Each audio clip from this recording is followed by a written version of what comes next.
Hello everybody and welcome. In this video I'm going to show you how to check for software updates for your earbuds SOUNDCORE R50i.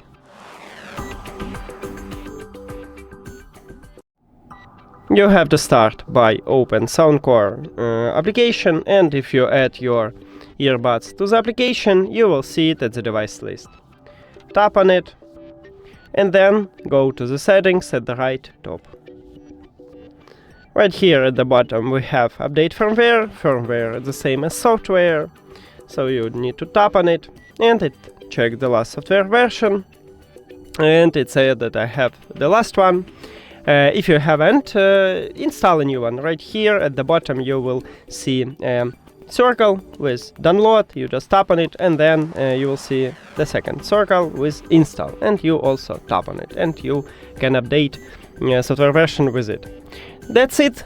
Thank you for watching this video. If you found it helpful, please consider subscribing to the channel and leave a like on the video. See you later.